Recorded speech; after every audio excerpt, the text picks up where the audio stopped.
Channel. ನಾನು ಈ ವಿಡಿಯೋದಲ್ಲಿ ನಿಮ್ಗೆ ಬ್ಲೌಸ್ ಗೆ ಹೇಗೆ ಬೀಡ್ಸ್ ಹಾಕೋದು ಅನ್ನೋದನ್ನ ಹೇಳ್ಕೊಡ್ತಾ ಇದ್ದೀನಿ. ಈ ತರ ಬೀಡ್ಸ್ ನಿಮ್ಗೆ ಎಲ್ಲಾ ಟೈಲರಿಂಗ್ ಮೆಟೀರಿಯಲ್ ಶಾಪ್ಸ್ ಅಲ್ಲೂ ಸಿಗುತ್ತೆ. ಆದ್ರೆ ಹೇಗೆ ನೀವು ಕ್ವಾಲಿಟಿ ಬೀಡ್ಸ್ ನ ಚೆಕ್ ಮಾಡೋದು ಅಂತ ತೋರಿಸ್ಕೊಡ್ತೀನಿ ನೋಡಿ. ಒಂದ್ ಬೀಡ್ ನ ತಗೊಳ್ಳಿ, ಅದನ್ನ ಸ್ಕ್ರಾಚ್ ಮಾಡಿ. ಸ್ಕ್ರಾಚ್ ಮಾಡಿದಾಗ ಅದ್ರ ಮೇಲಿನ ಸಿಪ್ಪೆ ಬಿಚ್ಕೊಂಡ್ರೆ ಅದು ಲೋ ಕ್ವಾಲಿಟಿ ಬೀಡ್ಸ್ ಅಂತ.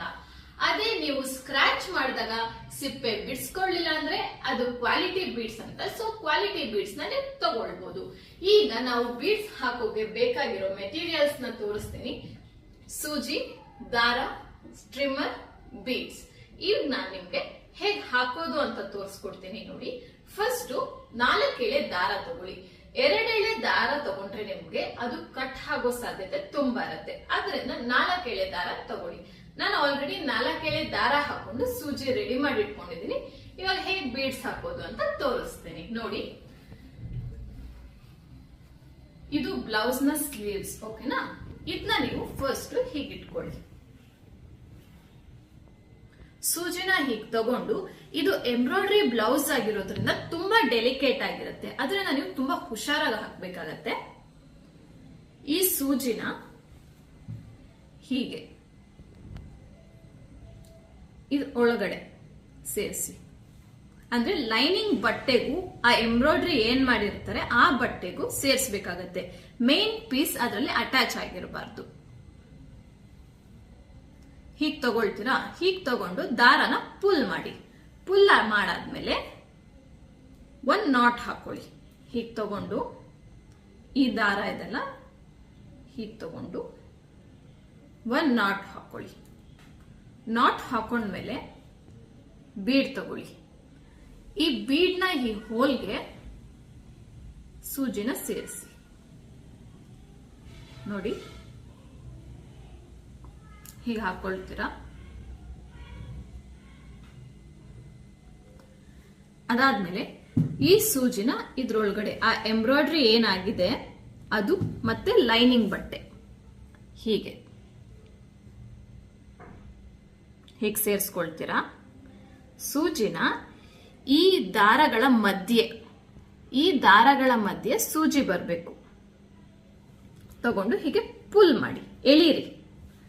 ಚೆನ್ನಾಗಿ ಎಳ್ದಾಗ್ಲೇ ಈ ಬೀಡೇನಿದೆ ನಿಮ್ಗೆ ಗಟ್ಟಿಯಾಗಿ ಕುತ್ಕೊಳ್ಳೋದು. ಇಲ್ಲ ನೋಡಿ, ಹೀಗೆ ಲೂಸ್ ಆಗಿ ಬರುತ್ತೆ. ಎಳೆದ್ರ ಈಗ ಮತ್ತೆ ನೋಡಿ, ಇಲ್ಲಿಂದ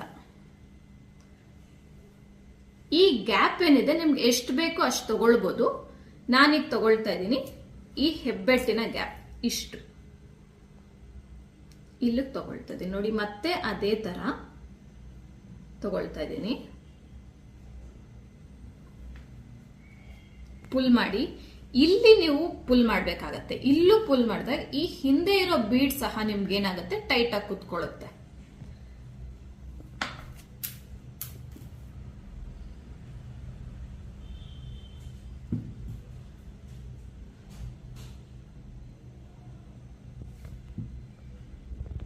ನೋಡಿ, ಮತ್ತೆ ಆ ಎರಡರ ಮಧ್ಯ ಸೂಜಿನ ತಗೊಂಡು ಎಳಿಬೇಕು. ನೋಡಿ, ಎಲ್ಲಾದ್ರೂ ಇದಾಗಿದೆಯಾ ನೋಡಿ. ಇದೀಗ ಎಷ್ಟು ಟೈಟ್ ಆಗಿ ಕುತ್ಕೊಂಡಿದೆ. ಇದನ್ನು ಹಾಗೆ ಪುಲ್ ಮಾಡಿ ಮತ್ತೆ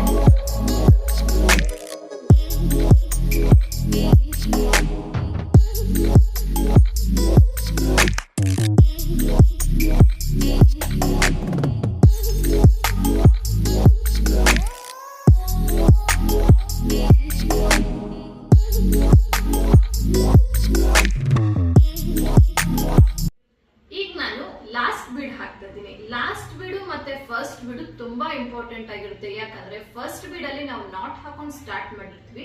ಅದನ್ನ ಹಾಗೆ ಕಂಟಿನ್ಯೂಷನ್ ತಗೊಂಡು ಎಂಡ್ ಬೀಡ್ ತನಕ ಬಂದಿರ್ತೀವಿ. ಎಂಡ್ ಬೀಡ್ ನಾಟ್ ನ ನಾವು ಗಟ್ಟಿಗೆ ಹಾಕಿಲ್ಲ ಅಂದ್ರೆ ಈ ಎಲ್ಲಾ ಬೀಡು ಬಿಚ್ಕೊಂಡ್ ಬರುತ್ತೆ.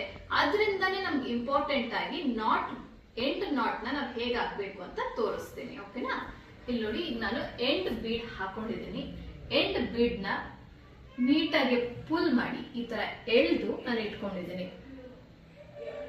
ಈಗ ಲೈನಿಂಗ್ ಬಟ್ಟೆಗೂ ಮತ್ತೆ ಎಂಬ್ರಾಯ್ಡ್ರಿ ಏನ್ ಮಾಡಿರ್ತಾರೆ ಅದಕ್ಕೂ ಈ ತರ 3 ಸಲ ಸ್ಟಿಚ್ ಹಾಕೊಳ್ತೀನಿ. 2 3 ಈ ತರ ಗಟ್ಟಿಗೆ 3 ಸಲ ಸ್ಟಿಚ್ ಹಾಕೊಂಡು ನೋಡಿ ಹಿಂಗ್ ಸೂಜಿನ ಹಾಕೊಂಡ ಈ ದಾರ ಏನಿದೆ ಇದನ್ನ 3 ಸಲ ಸುತ್ತಿ 3 ಸಲ ಸುತ್ತಿ ಹೀಗೆ ಗಟ್ಟಿಗೆ ಎಳೀರಿ. ಗಟ್ಟಿಗೆ ಎಳೆದ್ರ ನೋಡಿ ಹೀಗೆ ಗಟ್ಟಿಗೆ ಎಳೀರಿ. ಮತ್ತೆ ಇನ್ನೂ ಒಂದ್ಸಲ ಈ ತರ ಸೂಜಿನ ಹಾಕೊಂಡು ಈ ದಾರದಿಂದ 3 ಸಲ ಸುತ್ತಿ ಈ ತರ ಎಳೀರಿ. ಎಳೆದು ಯಾವುದೇ ಕಾರಣಕ್ಕೂ ಕೈಯಲ್ಲಿ ಕಟ್ ಮಾಡಬೇಡಿ. ಕೈಯಲ್ಲಿ ಕಟ್ ಮಾಡಿದಾಗ ನೀವು ಜೋರಾಗಿ ಎಳ್ದಾಗ ಏನಾಗುತ್ತೆ, ಆ ಗಂಟು ಬಿಚ್ಕೊಳುತ್ತೆ ಮತ್ತೆ ಬೀಡೆಲ್ಲ ಬಿಚ್ಕೊಂಡು ಬರುತ್ತೆ. ಅದಕ್ಕೆ ಯಾವಾಗಲೂ ಟ್ರಿಮ್ಮರ್ ಯೂಸ್ ಮಾಡಿ. ಟ್ರಿಮ್ಮರ್ನಿಂದ ಈ ತರ ಕಟ್ ಮಾಡಿ ನೋಡಿ ಎಷ್ಟು ಚೆನ್ನಾಗಿ ಬಂದಿದೆ.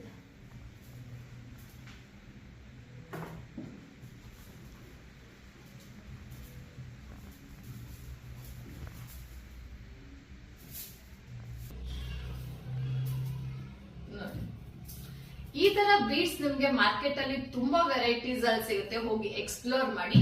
ಹಾಗೆ ಈ ವಿಡಿಯೋ ನಿಮ್ಗೆ ಇಷ್ಟ ಆಗಿದ್ರೆ ಲೈಕ್ ಮಾಡಿ, ಶೇರ್ ಮಾಡಿ, ಕಮೆಂಟ್ ಮಾಡಿ. ಇದೇ ತರ ನಿಮ್ಗೆ ವಿಡಿಯೋಸ್ ಬೇಕಂದ್ರೆ ಸಬ್ಸ್ಕ್ರೈಬ್ ಮಾಡಿ.